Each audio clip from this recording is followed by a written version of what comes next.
Après le décès de sa femme, le rancher se retrouva seul avec un bébé affamé, jusqu'à ce qu'elle frappe à la porte, les seins gonflés. Sage Creek, Wyoming, hiver 1882. Le vent hurlait à travers les plaines, déchirant les clôtures barbelées et s'abattant sur la charpente en bois de la maison du ranch. La neige tourbillonnait en fines lamelles acérées, tranchant l'air comme des rasoirs. C'était le genre de froid qui gerçait les lèvres et transperçait la laine. À l'intérieur de la cabane, un bébé pleurait. Daniel Harper se tenait penché sur le petit berceau, les yeux injectés de sang, les mains tremblantes. Sa chemise en flanelle épaisse était humide de sueur malgré le froid qui lui glaçait les bras. La petite Lila hurlait, les petits poings serrés, le visage rouge et crispé par la faim et la frustration. « Allez, ma chérie », murmura-t-il en essayant une fois de plus de porter le biberon de lait de chèvre à ses lèvres. « S'il te plaît, juste un peu. » Elle tourna la tête et pleura encore plus fort. Le biberon glissa de ses doigts et roula sur le plancher en bois. Daniel jura entre ses dents et se baissa pour le ramasser. Son dos lui faisait mal. Ses bras tremblaient de fatigue. Cela faisait un mois qu'Eleanor était morte. Un mois depuis que la fièvre était venue pendant la nuit et l'avait emportée avant le lever du soleil. Lila n'avait alors que 2 mois. Elle en avait maintenant 3 et mourait de faim. Elle refusait de boire le lait de chèvre, même s'il le réchauffait ou l'édulcorait. Son petit corps le rejetait. Daniel arpentait le sol avec elle, la berçant maladroitement, lui murmurant des mots doux sans queue ni tête, essayant de ne pas pleurer. Ses bottes faisaient un bruit sourd. Ses cheveux étaient sales. Sa barbe était trop longue. Il n'avait pas dormi une seule nuit depuis les funérailles. Il mangeait à peine. Il réfléchissait à peine. Il ne faisait qu'alimenter le feu, changer les couches, bercer, calmer, supplier. Et Lila continuait de pleurer. La semaine dernière, il avait sellé son cheval et avait fait le tour de toutes les maisons dans un rayon de 10 miles. Toutes celles où il y avait un nouveau-né, toutes celles où l'on allaitait. Les réponses étaient les mêmes. Des voix douces, des refus gentils, des hochements de tête. Personne n'avait eu d'enfant depuis des mois. « Daniel, je suis désolé, mon garçon. » Son dernier arrêt était l'église. Même le pasteur le regardait avec pitié. « Je ne peux rien faire d'autre que prier. » Daniel rentra donc chez lui et écrivit un panneau en lettres majuscules tremblantes, « Besoin d'aide. » Bébé affamé. Besoin de lait maternel. Il le cloua sur le portail. Le vent tenta de l'arracher. Il le cloua à nouveau, encore et encore. 4 jours passèrent. Personne n'est venu. Cette nuit-là, une tempête s'est abattue. Le feu dans la cheminée crépitait, projetant des ombres vacillantes dans la pièce. Dehors, la neige s'épaississait, tapotant les fenêtres comme des doigts osseux. Et Lila a crié. Daniel s'est laissé tomber dans le fauteuil à bascule près du feu, la serrant contre sa poitrine. Ses grands bras ont enroulé son petit corps qui se tordait. Il a embrassé son front humide. « J'essaie », a-t-il murmuré. « Je ne sais pas quoi faire d'autre. » Elle pleura plus fort, ses cris rauques et éraillés par des heures de faim. Il la berça plus fort, plus vite. « J'étais l'homme le plus fort de ce ranch », murmura-t-il, la voix brisée. « Maintenant, je ne suis plus qu'un père aux mains tremblantes, incapable de nourrir son propre enfant. » Ses yeux brûlaient. Sa gorge se serra. La tempête dehors hurlait plus fort. À l'intérieur, les pleurs de Lila ne cessaient pas. Daniel Harper, éleveur, veuf, autrefois l'homme le plus coriace de Sage Creek, tenait sa fille affamée dans l'obscurité et sentait qu'il allait craquer. La pluie frappait le toit comme des poings, implacable et furieuse. Dehors, le vent hurlait à travers la prairie, fouettant la cabane de rafales humides qui s'insinuaient dans chaque interstice et chaque fissure. À l'intérieur, Daniel Harper s'affala dans son fauteuil, les bottes encore boueuses de la journée, serrant contre sa poitrine sa fille de 3 mois. Lila hurlait. Son petit corps se recroquevillait contre lui, les poings serrés de faim et de frustration. Daniel la berçait en fredonnant des berceuses entrecoupées. « S'il te plaît, ma petite fille, s'il te plaît. » Puis toc, toc, toc. Il sursauta. Le bruit soudain les surprit tous les deux, Lila et lui. Ses pleurs s'interrompirent le temps d'une respiration, puis reprirent. Un autre coup, urgent et tremblant. Daniel se leva, serrant sa fille dans ses bras. Il entr'ouvrit la porte. Le vent le gifla au visage. Une femme se tenait là, trempée jusqu'aux os, serrant un petit sac en tissu. Sa cape était lourde de pluie. Des mèches de cheveux mouillés collaient à ses joues. « S'il vous plaît » dit-elle d'une voix à peine audible dans la tempête. « J'ai juste besoin d'un endroit où passer la nuit. » Il s'écarta sans un mot. Elle entra lentement, laissant couler des gouttes d'eau sur le plancher. Puis cela se produisit. Lila se remit à crier, d'un cri aigu, désespéré. La femme s'arrêta net, point son regard se fixa sur le nourrisson. Elle retint son souffle. Son regard se fixa sur le nourrisson. Elle retint son souffle. Sa main se porta à sa poitrine, appuyant sur le tissu de son chemisier où des taches sombres commençaient à se répandre. Elle recula d'un pas, les yeux écarquillés, remplis de larmes. Elle commença à parler, puis s'interrompit. « Il y a 5 mois, j'ai donné naissance à un garçon. Il est mort 2 mois plus tard, dit-elle en se mordant la lèvre, tremblante. Depuis, mon corps ne comprend pas. Il est parti. Le lait continue de monter chaque jour. Je le jette. Chaque goutte me fait mal. » Daniel ne dit rien. Il avait la gorge serrée. « Elle a faim » murmura la femme. « Laissez-moi vous aider, s'il vous plaît. » Il hésita, puis acquiesça. Elle posa son sac. Ses mains tremblaient tandis qu'elle s'approchait. Elle déboutonna le devant de son chemisier avec des gestes délicats et assurés. Sa respiration était saccadée. Daniel lui tendit Lila. La femme prit le bébé dans ses bras comme si elle était faite pour cela. Ses lèvres tremblaient. Ses yeux ne quittaient pas le visage de Lila. Le bébé chercha instinctivement le sein, en gémissant. Puis le contact. Elle ouvrit la bouche et se mit à téter avidement. Une tétée bruyante, puis une autre. Son petit corps frémit de soulagement. La femme haleta. Des larmes coulaient sur ses joues tandis que le lait coulait. Ses épaules se soulevaient sous l'effet de sanglots silencieux. Lila tétait comme un animal affamé, chaque gorgée étant audible dans le silence de la tempête. La pièce se remplit de sons, la succion rythmée, les gémissements doux du bébé, les murmures tendres de la femme. « Tout va bien. Mange, ma petite. Je suis là. » Daniel observait, le cœur serré. Il avait tout essayé, tous les biberons, toutes les astuces. Rien n'avait fonctionné. Mais maintenant, dans les bras de cette inconnue trempée et tremblante, sa fille avait trouvé la paix. La femme ferma les yeux. Un seul mot s'échappa de ses lèvres. « Merci. » Lila tétait plus lentement, désormais satisfaite. Ses poings se détendirent. Ses pleurs s'estompèrent. Daniel s'avança et les enveloppa doucement d'une couverture. Elle ouvrit les yeux et leva les yeux vers lui. « Ah, comment vous appelez-vous » demanda-t-il doucement. « Myriam » répondit-elle. « Myriam Wells. »« Je m'appelle Daniel, et voici Lila. » Myriam baissa les yeux vers le bébé, qui reposait maintenant tranquillement contre sa poitrine. Elle embrassa son front. La tempête faisait toujours rage dehors, mais à l'intérieur de la cabane, quelque chose de chaleureux avait pris racine. Un lien entre une femme en deuil, un père désespéré et un enfant qui avait enfin trouvé ce dont il avait le plus besoin, du lait, de la chaleur et un cœur contre lequel se reposer. La tempête passa, mais Myriam resta, non pas sur invitation officielle, ni même par des mots, mais par nécessité. Lila avait besoin d'être nourrie toutes les quelques heures. Daniel, silencieux et privé de sommeil, ne lui demanda jamais de partir. Et Myriam, avec son sac rangé sous le lit et son châle séchant près du feu, resta simplement. Elle se levait avec le bébé, le nourrissait pendant que les étoiles brillaient encore dans le ciel, et le recouchait doucement avant que les premières lueurs orangées n'éclairent la plaine. Ses mains bougeaient avec une grâce naturelle, essuyant le menton de Lila, fredonnant à voix basse, pliant les petits vêtements que Daniel n'avait jamais réussi à laver correctement. Daniel observait en silence. Ce premier matin, il assembla un deuxième lit, en pin brut, rien d'extraordinaire mais solide. Lorsque Myriam entra dans la cabane en provenance du puits avec un seau d'eau, elle le vit déjà installé dans un coin. Une couverture en laine était soigneusement pliée dessus. Elle cligna des yeux, surprise. « Tu n'avais pas besoin de faire ça. » Daniel se frotta la nuque.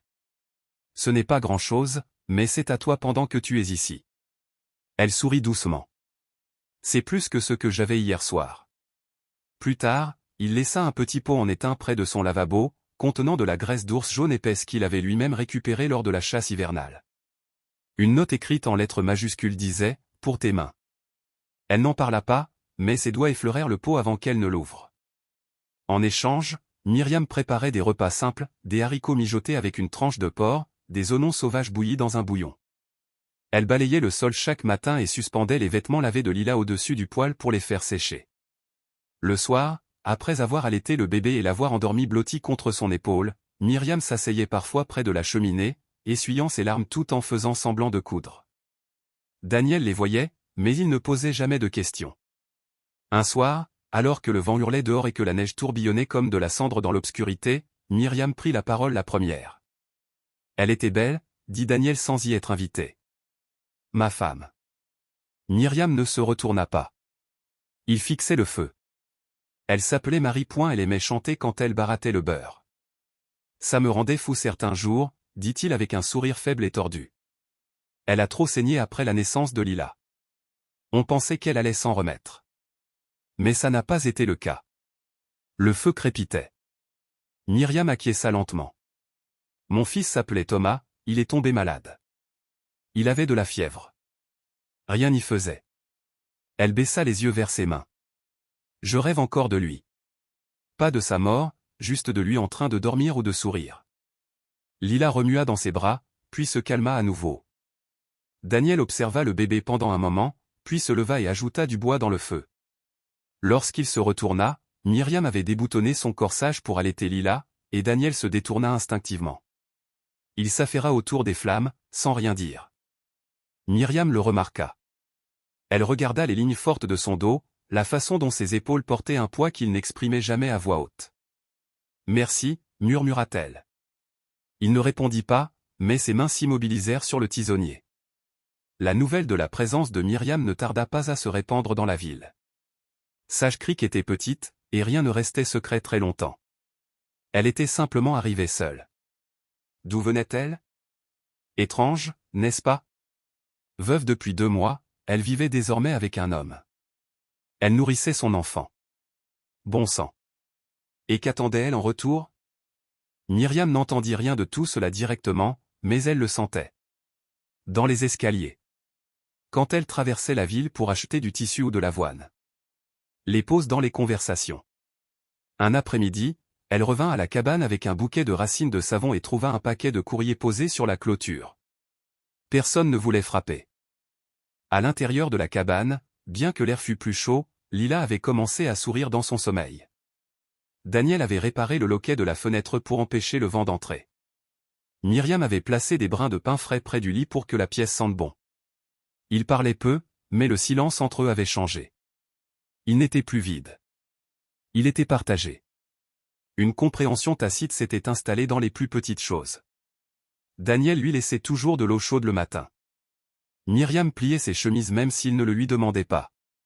Quand Lila pleurait la nuit, Myriam se levait la première, mais Daniel la suivait toujours, prêt à lui apporter une couverture ou une bougie. Il ne parlait jamais de rester, mais il ne parlait pas non plus de partir. Et lentement, sans permission ni projet, ils commencèrent à construire quelque chose, non pas à partir de promesses ou de plans, mais à partir de petites attentions nécessaires.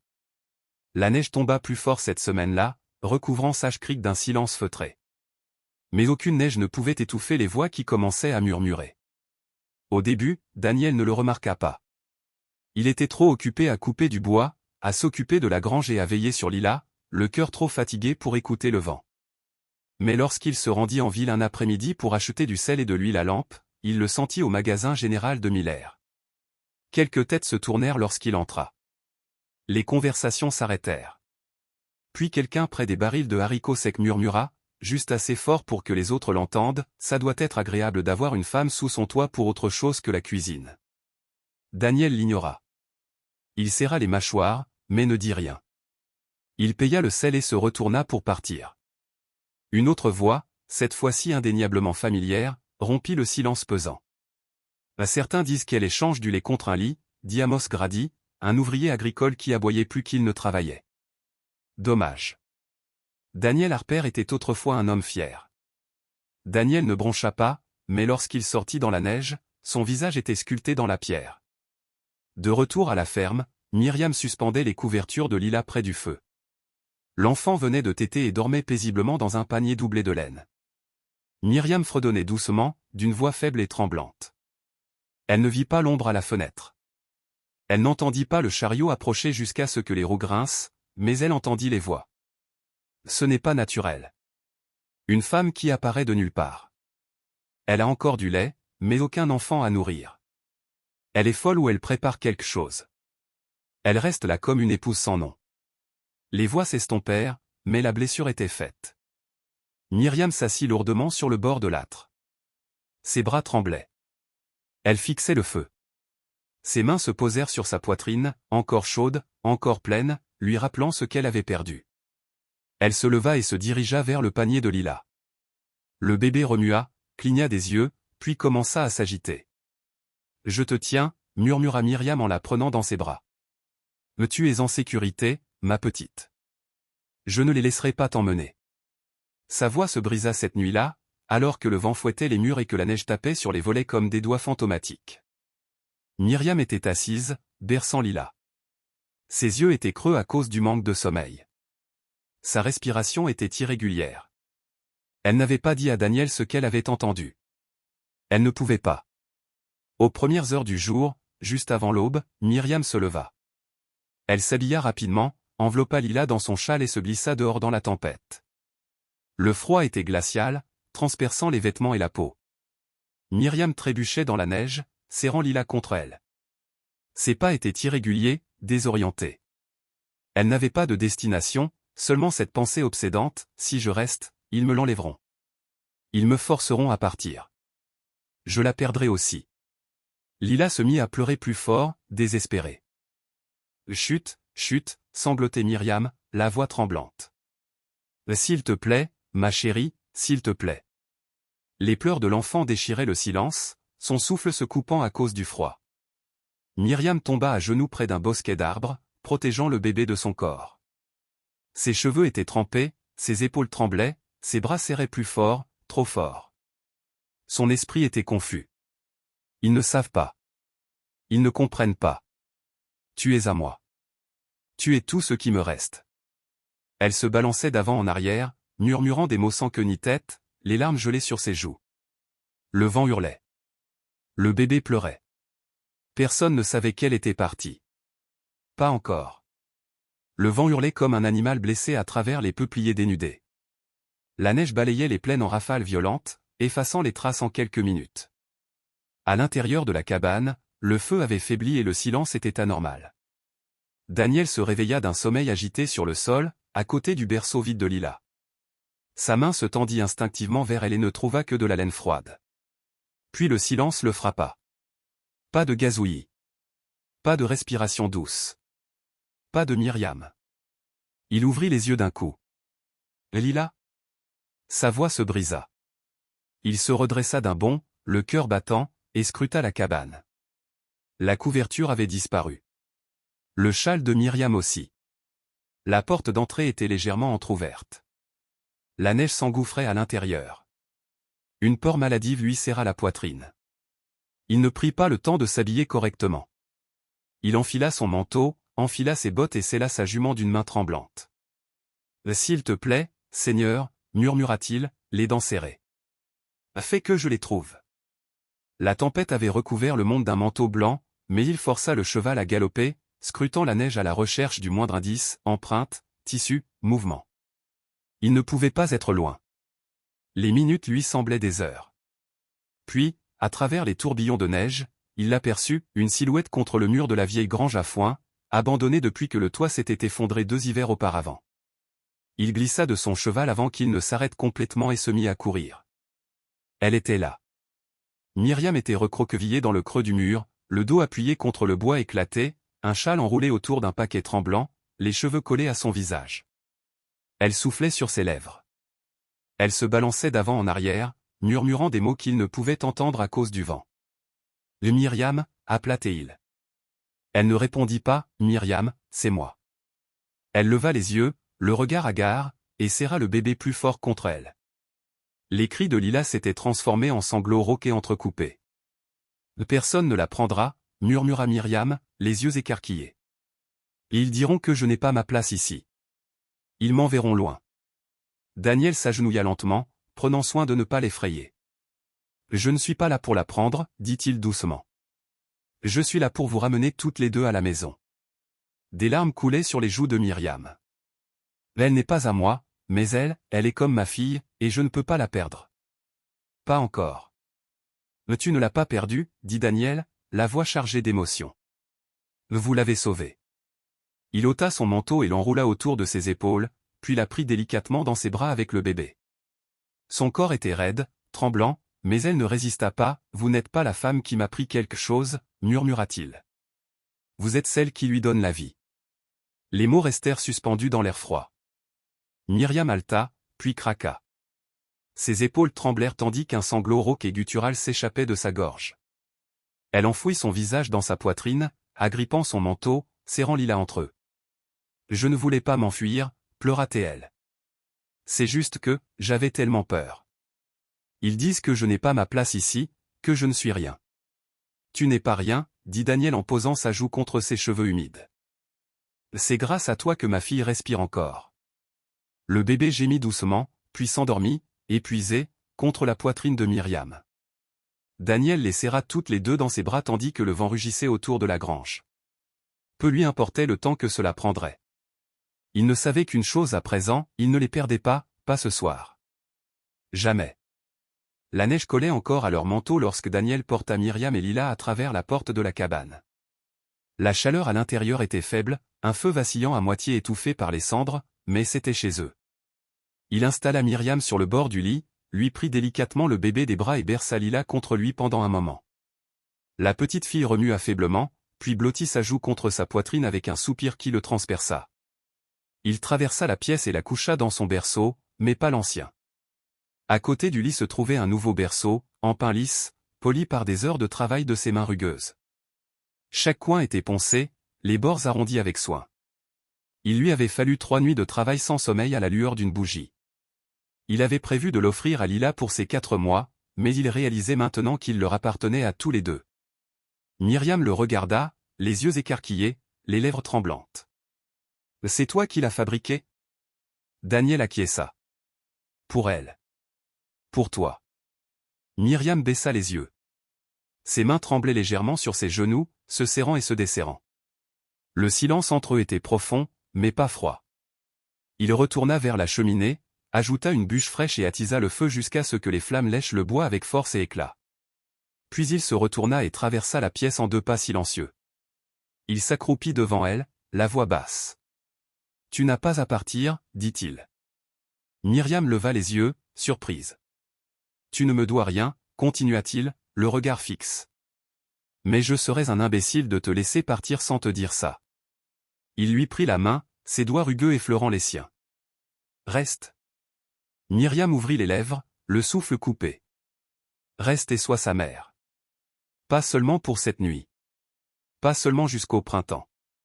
Pour toujours. » Myriam secoua lentement la tête, retenant ses larmes. « Daniel, je ne suis pas entière. J'ai perdu mon bébé. Je me réveille encore en croyant l'entendre pleurer. » Sa voix se brisa. « Je regarde Lila, et parfois je le vois. Puis je me souviens qu'il n'est plus là, et je suis terrifié. Terrifié à l'idée de la perdre elle aussi. » Daniel serra sa main plus fort. « Cette peur, je la vis tous les jours. Chaque minute depuis que Ruth est décédée. » Sa voix s'adoucit. « Mais Lila, elle est là grâce à toi.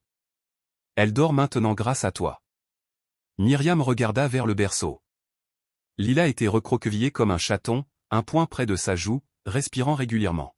« Tu ne l'as pas volée, dit Daniel.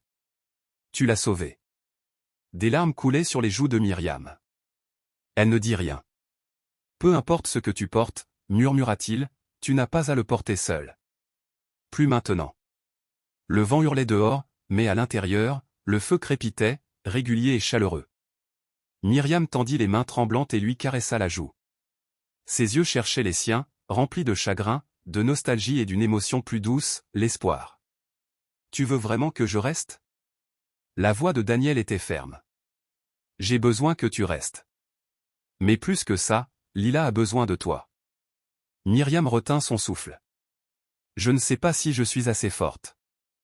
Tu es déjà la femme la plus forte que je connaisse, dit Daniel en effleurant ses jointures du pouce. Tu as déjà fait la chose la plus difficile au monde, donner de l'amour alors que tu avais toutes les raisons de le refuser. Myriam se pencha en avant et appuya son front contre le sien. D'accord, murmura-t-elle. Je vais rester. Daniel expira, les épaules affaissées comme si un poids énorme venait enfin de lui être enlevé. Il se leva, tira doucement la couette sur ses épaules, puis s'assit à côté d'elle sur le bord du lit. Myriam tourna le visage vers le berceau où leur fille dormait, repue et au chaud, et pour la première fois depuis très longtemps, elle eut le sentiment que peut-être, juste peut-être, ce n'était pas la fin de son histoire. C'était le début. À midi, le vent avait tourné, vif et sec, soulevant la poussière de la crête derrière le ranch de Daniel. Myriam sentit que quelque chose n'allait pas bien avant que la première botte ne touche le porche. Daniel se tenait dehors, les manches retroussées, fendant du petit bois à un rythme régulier. Lila dormait à l'intérieur, blottie contre la poitrine de Myriam. Puis vinrent les sabots aux 3 chevaux, des hommes au visage dur. L'un d'eux, un homme grand avec une cicatrice sur la joue, mit pied à terre le premier. Il ne s'embarrassa pas de politesse. « Harper » dit-il en crachant par terre. Le temps était écoulé. Daniel ne s'interrompit pas. Il fendit une autre bûche. « Je ne vois pas ce que vous voulez dire, » répondit-il calmement. « Oh, je pense que vous le voyez très bien, » dit un autre homme en s'avançant. Il portait un badge d'adjoint municipal, mais Daniel savait bien qu'il n'avait pas travaillé légalement depuis des mois. « Le prêt que ton frère a contracté avant de s'enfuir, il concerne ta terre. Cela en fait ta dette. » Daniel se redressa et s'essuya les mains sur son pantalon. « Les choix de mon frère ne m'engagent pas, vous le savez bien. Mais la terre, oui. » Le troisième homme ricana. « Et nous avons les papiers qui le prouvent. » Myriam regarda par la fenêtre, le cœur battant. Elle serra Lila plus fort contre elle, le souffle court. « Nous ne sommes pas là pour discuter, » dit l'homme au visage balafré. « Vous payez, ou nous prenons ce qui nous est dû. » Daniel jeta un coup d'œil à la grange, puis à la cabane. L'ombre de Myriam se trouvait juste derrière le rideau. Il serra les mâchoires. « Vous ne prendrez rien, » dit-il d'une voix basse. « Ni dans cette maison. Ni à cet enfant. » Le shérif adjoint ricana. « Vous allez nous en empêcher ? Un seul homme, avec un cheval fatigué et un bébé sur votre porche. » Daniel s'avança, calme et déterminé. « Vous pensez qu'un homme ne se battra pas plus fort quand il protège la seule chose qui lui reste ? » L'homme balafré porta la main à sa ceinture. Était-ce une menace ? Non, dit Daniel, le regard fixe. C'est une promesse. Dans un coin du porche, Daniel attrapa quelque chose enveloppé dans une toile cirée. Il retira le tissu. Un fusil de chasse, bien entretenu, la crosse usée par des années d'utilisation. À l'intérieur, Myriam eut le souffle coupé. Elle s'éloigna de la fenêtre en murmurant, « S'il te plaît, ne laisse pas cela arriver. » Le face-à-face opposait 3 hommes à un seul, mais Daniel ne tremblait pas. Puis vint le bruit, un seul coup de fusil. Daniel ne le leva pas. Il n'en avait pas besoin. « Je n'ai rien contre les hommes qui travaillent honnêtement, » dit-il. « Mais ça, c'est du vol. Et si vous franchissez cette ligne, vous devrez répondre à plus que moi. » L'adjoint hésita.